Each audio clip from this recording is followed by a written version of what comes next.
որը կարծես թե հավերժ է դարձել այդ պատերազմյան փուլում եւ բավականին ակտիվացել է 23 թվականի Արցախի դեմ իրականացված ագրեսիայից հետո խոսքը վերաբերում է իշխանության տարբեր ներկայացուցիչների եւ մասնավորապես իշխող ուժի առաջնորդի հնչեցրած այն մոտեցմանը, որ արցախցիները փախել են, ընդ որում այս թեման տարբեր փուլերում, տարբեր տրամաբանության մեջ որոշակի տրանսֆորմացիա է ենթարկվել, բայց դրանից իր էությունը չի փոխվել։ Սա հետ կապված, գիտեք, բազմաթիվ գնահատականներ, մեկնաբանություններ կան, որոնք տարբեր կոշտության եւ սրության մեջ կարելի է ներկայացնել, բայց մեկ հարցադրում եմ ուզում անել, որը միգուցե հռետորական է, միգուցե հռետորական չէ, որը հետեւյալն է. եթե 23 թվականին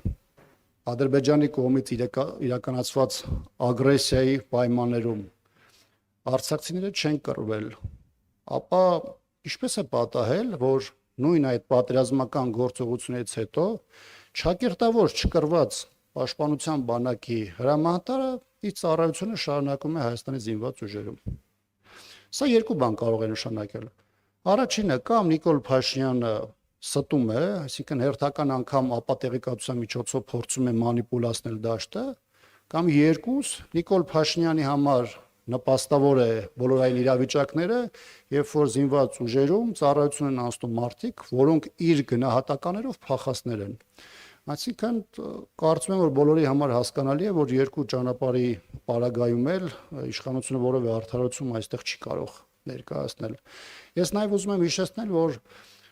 23 թվականի սեպտեմբերյան ագրեսիայից հետո Արցախի պաշտպանության բանակը ունեցել է շուրջ 250 նահատակության դեպք արձանագրված,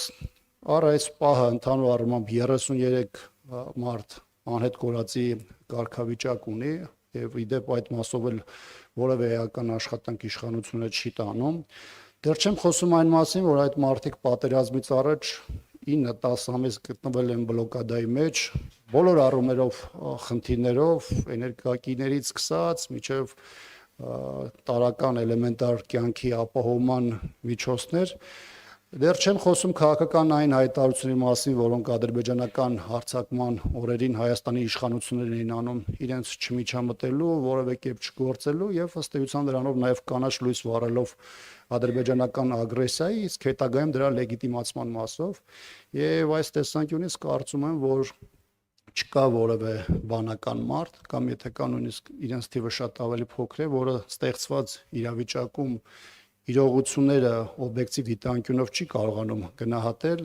եւ իր համար հստակ չէ, թե Նիկոլ Փաշինյանի հայտարարությունները ինչի են ուղղված եւ իրականում ինչ խնդիրներ են լուծում։ Շնորհակալություն։